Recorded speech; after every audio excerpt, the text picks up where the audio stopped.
So we're spending these 3 days recording David Bednall's new piece written for the choir in the autumn of last year, 2011, commissioned by the firms of architects involved in the new auditorium at Queen's, and particularly spearheaded by Alan Berman, who's the main architect of the auditorium. And I think one of the amazing things about this piece actually is that it tells the Christmas story, but in an unconventional way. So there's no recitative from the gospel taking you through the Christmas narrative, but David's chosen poetry, which begins with a series of Advent-themed movements and then moves into the Incarnation and beyond. Do you want to say a bit about the choice of poetry, David?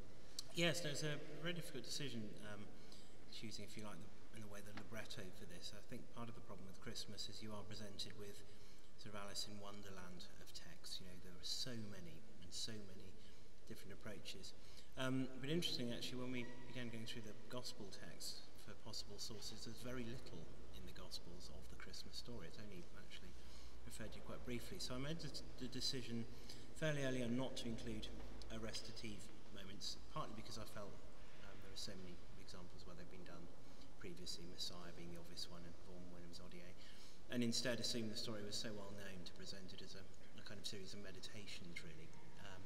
And the only biblical text I would include would be in the beginning, which conveniently enough would go at the very end of the work as kind of the crowning moment of that after the Christmas story had been foretold. And the story goes from really beginning of Advent all the way through to Epiphany, actually, at the end. So.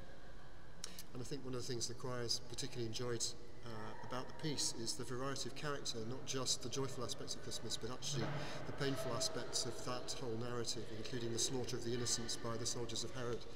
So it's this degree of contrast of mood within the 15 movements that I think we're enjoying working on during these few days. Again, I don't want to say something about fitting moods to texts. Yes, I think there was certainly a difficulty is you do run the potential gauntlet of glittering cheer all the way through, which is quite, I think it's fairly wearing for the most sugary listener.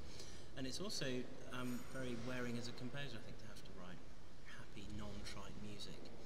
But you do get the wonderful opportunities to write across the board, really. So, I mean, not only as Owen says, the slaughter of the innocents, but its lament at the end, but the elements of the foreshadowing of the Christmas story of what in one level is a very human tragedy for Mary, will be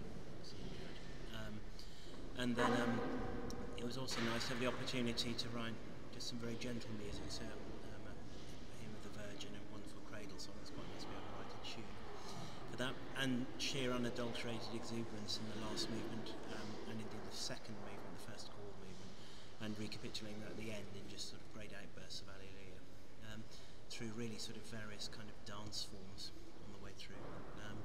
So yes, so it's all going very well, and it's wonderful trying to match that all together and exploring everything from the Alleluia, which is very contrapuntal, and using a single word to create a musical kind of structure just from that, to more chordal work, and just trying to, in each movement, to paint and capture the essence of the text.